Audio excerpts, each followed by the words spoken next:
আপনারা হয়তো জানেন গত মাসের 19 তারিখ আমি উমরার উদ্দেশ্যে দেশ থেকে বের হয়েছিলাম। 3 দিনে উমরা সম্পন্ন করার পরে 22 তারিখ সকাল 9টায় আমেরিকার JFK এয়ারপোর্টে আল্লাহর মেহেরবানিতে আমি পৌঁছি এবং সেখানে 8 দিন আমি বিভিন্ন স্তরে সরকারি বেসরকারি গুরুত্বপূর্ণ সংস্থা এবং ব্যক্তিদের সাথে বৈঠকে মিলিত হই। তার পাশাপাশি বিপুল সংখ্যক বাংলাদেশি যুক্তরাষ্ট্রে যারা বসবাস করেন, অল্প সময়ের মধ্যে 4টা শহর আমার পক্ষে যাওয়া সম্ভব হয়েছিল: নিউ ইয়র্ক, বাফেলো, মিশিগান এবং সর্বশেষ ছিল ওয়াশিংটন DC। আমরা বাংলাদেশি প্রবাসী যারা আছেন তাদের সাথেও সেখানে মিলিত হওয়ার সুযোগ পেয়েছি, তাদের কথাগুলোও শোনার সুযোগ হয়েছে এবং বিভিন্ন ব্যাপারে আমরাও তাদেরকে আশ্বস্ত করে এসেছি। বিশেষ করে আমরা গুরুত্বপূর্ণ 2টি কথা, 2টি মেসেজ তাদেরকে দিয়েছি।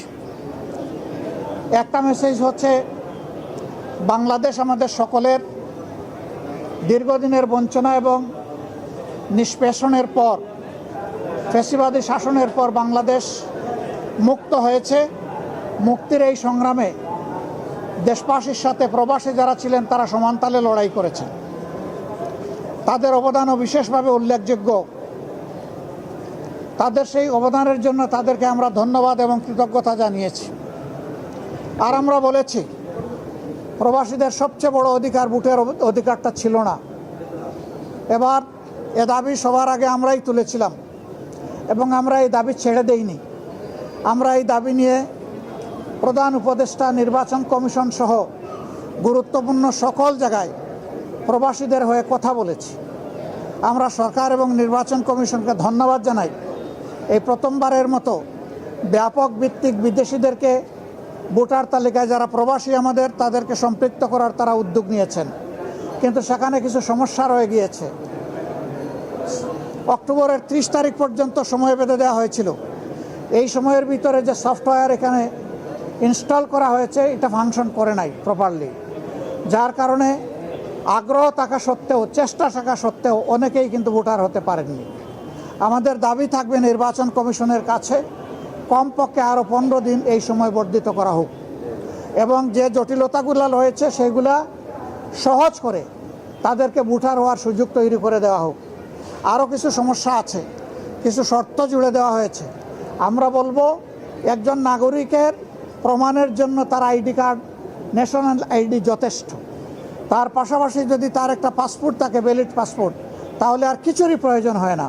সেখানে কোথায় কারেন্টের বিল কে দিল, পানির বিল কে দিল কি দিল না, হোল্ডিং ট্যাক্স দিল না, অনেকের 10-20 বছর ধরে দেশের বাইরে আছে, তারা এগুলো ব্যবহারও করে না, বিলও দেয় না, বিল দেওয়ার প্রয়োজনও হয় না। সেগুলো শর্ত জুড়ে দেওয়া হয়েছে। আমরা এগুলাকে সহজ করার জন্য আহ্বান জানাবো। এর পাশাপাশি আরেকটা মেসেজ আমরা তাদেরকে দিয়েছি, তাদের দায়িত্ব শুধু দেশকে দেওয়া নয়, দেশের দায়িত্ব তাদেরকে সম্মান দেওয়া এবং মিলেমিশে দেশে প্রবাসে নিবাসে যারা আছেন আমরা সবাই মিলে সবগুলো হাত একত্রিত করে সবগুলা মেধাকে এক কেন্দ্রে এনে আমরা আমাদের দেশকে নিয়ে ইনশাআল্লাহ আগামীতে সামনে আগাতে চাই। এই জন্য আমরা বলেছি, জাতীয় সংসদ সহ সরকার পরিচালনা এবং দেশ গঠনের সর্বক্ষেত্রে প্রপোর্শনেট হারেই প্রবাসীরা ইনশাআল্লাহ তারা সেখানে অংশগ্রহণ করবেন।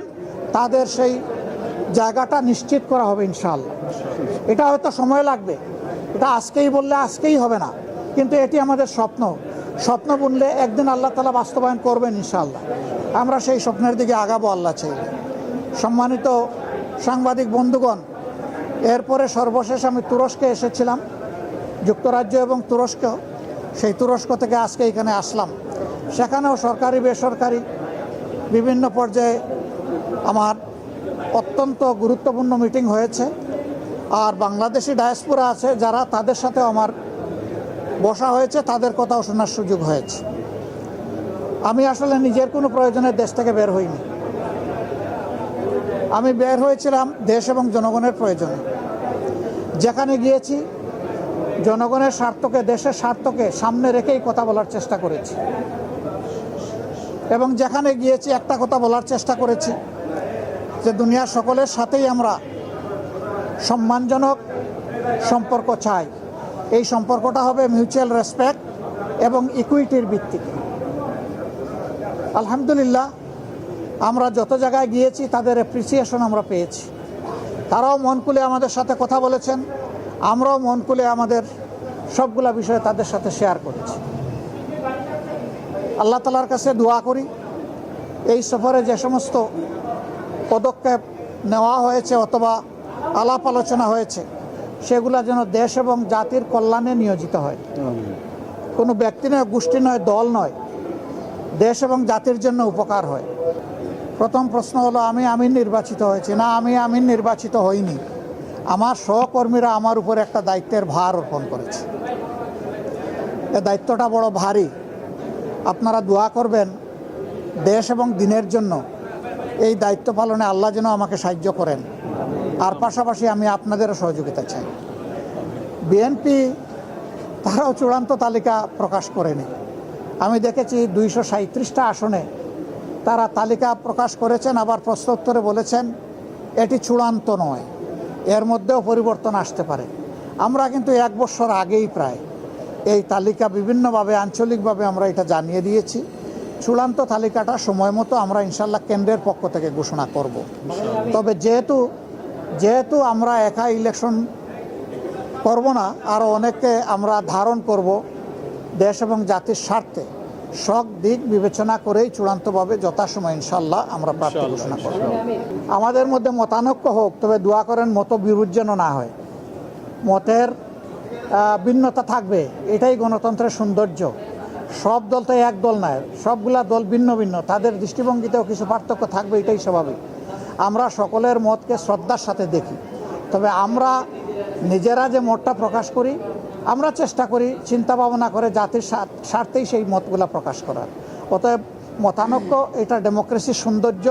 এটার জন্য এখানে বিরোধ লেগে গেছে অথবা অনেককে একেবারে দেশ অস্থির হয়ে গেছে, আমরা এটুকু চিন্তা করতে রাজি নই। যে 1 সপ্তাহ সময়ের ভিতরে রাজনৈতিক দলগুলা বসে যদি একটা কনসেনসাসে পৌঁছতে পারে, সরকারের জন্য এটা ভালো।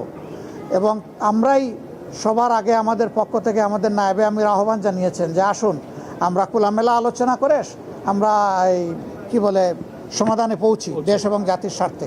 আমরা আশা করি অন্যরা আমাদের এই আহ্বানকে সাড়া দেবেন ইনশাল্লাহ। গণভোটের ব্যাপারে তো আমরা আমাদের দৃষ্টিভঙ্গি অলরেডি আমরা দিয়ে দিয়েছি। ফেব্রুয়ারিতে নির্বাচন আপনারা আমরা দেশবাসী সবাই দেখতে চাই ইনশাল্লাহ। শুধু আমরা না, সবাইকে নিয়ে আমরা দেখতে চাই।